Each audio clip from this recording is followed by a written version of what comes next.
Hey, welcome back, y'all. My name is Nick Kleitch. I am the creator of the Life with Nick YouTube channel and the host of the Life with Nick podcast. If you're seeing me for the first time, what's up? I hope you're doing well. Do me a favor and head over to my YouTube channel and the introduction page. I direct you there because I want to know if we are a good fit for one another. So that's going to give you a full layout of my channel, why I'm posting videos about podcasting, why I'm posting videos about books, all that good stuff. So my goal there is to have you invest, a couple minutes to see if I'm for you or not. And I say that because I want to be mindful of both of our times, but also I'm building a community of people that truly believe in personal development and just wanting to live a better, more fulfilled life. Take that for as dramatic as you want to. But I think that in this video, if you're thinking, oh, that guy's kind of interesting, let me go check him out, that would definitely be the spot for us to decide if he'd be a good fit or not. For those that have been following along, we are into concept coaching, and our book for concept coaching is Emotional Agility by Susan David. We just concluded our episode on finding purpose in all of our emotions and not just positive ones. So again, if this is the first time you're seeing me and you want to stick around and go through this, you're more than welcome to. But also head over to the channel and you'll get just quite a bit more layout of what's going on. So building on our most recent concept coaching, we had alluded to certain types of behavior that we as humans use to deflect or disguise ourselves from these negative feelings, these negative emotions that come up. So I was very honest in terms of suggesting that you would be open to these behaviors to know if you do them or not. And if so, and you're brave enough and courageous enough to learn about it, we're going to hit the nail on the head. So I'm excited to dive in. Let's do it. So kind of the concept in this video, this coaching concept, is what the hell is bottling and am I a bottler?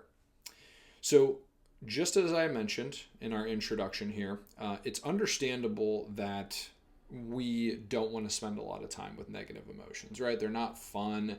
They make us feel like shit. We want to be more positive and rah-rah and all that good stuff. But if we are to learn to leverage and become aware of these negative emotions and why they trigger us and why we deflect, this is where we can make some growth. So what is bottling, right? What the hell is bottling? So bottling is a behavior that we do as humans that try to unhook from negative emotions. So think of us as a being.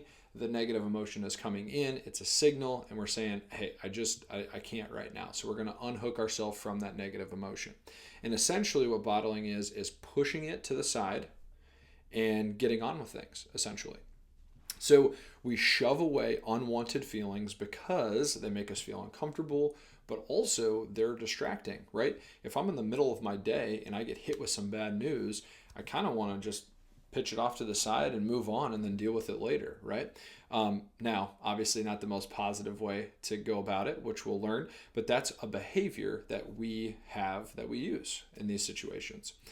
So bottlers think that not necessarily like you want to be chipper all the time, you want to be positive, that's one thing, but just not dealing with it, not feeling off, because if you're in the middle of something, especially if it's important at work or whatever, you want to kind of get back to it, right?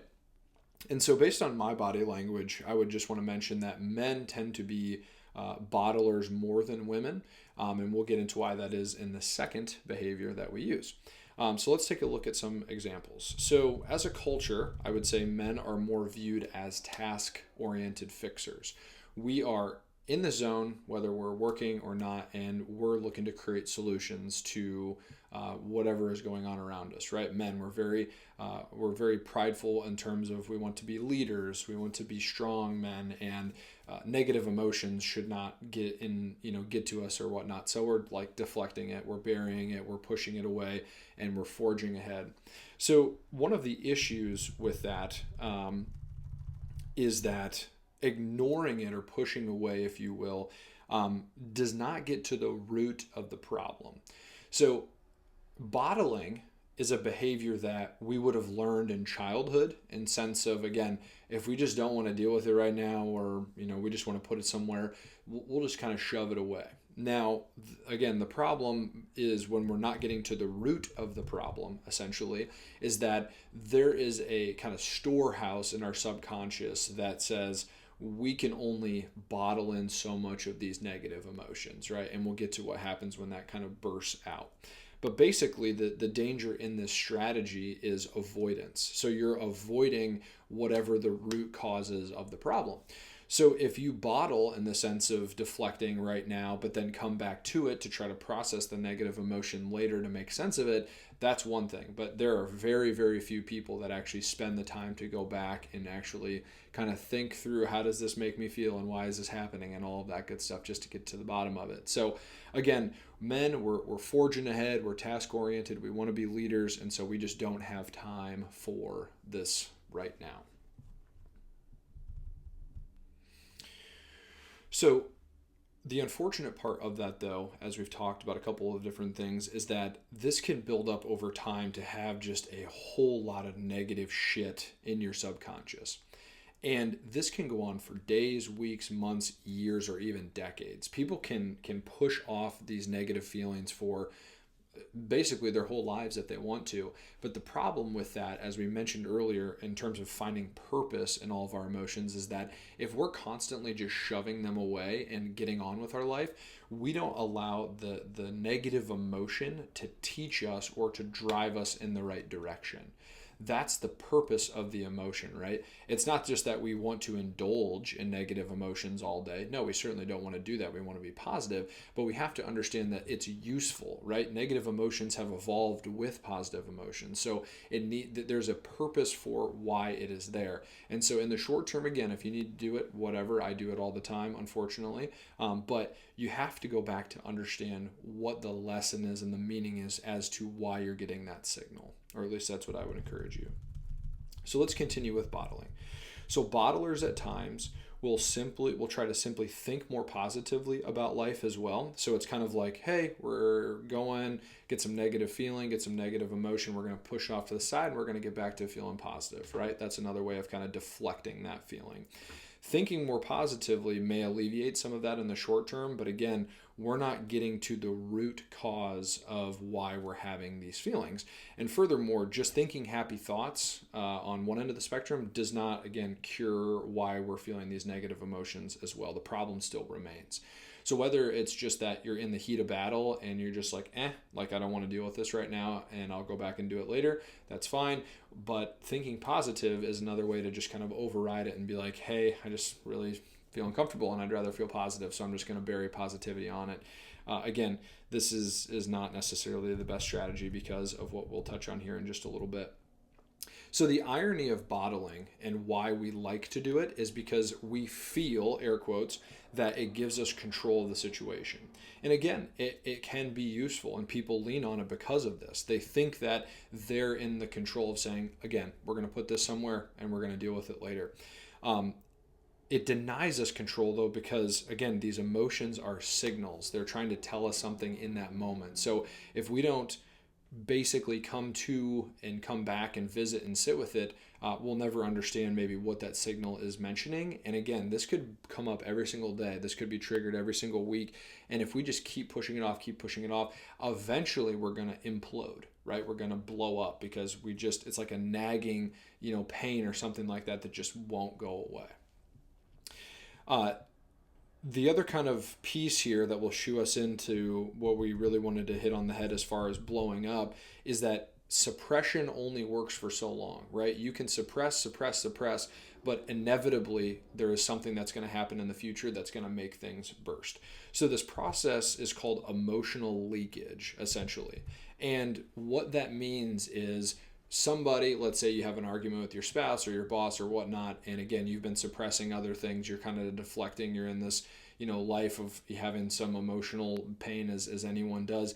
And eventually what happens is someone, maybe related to the problem, maybe not, gets you bursting out and imploding on them. So it's like you can only take so much before you snap.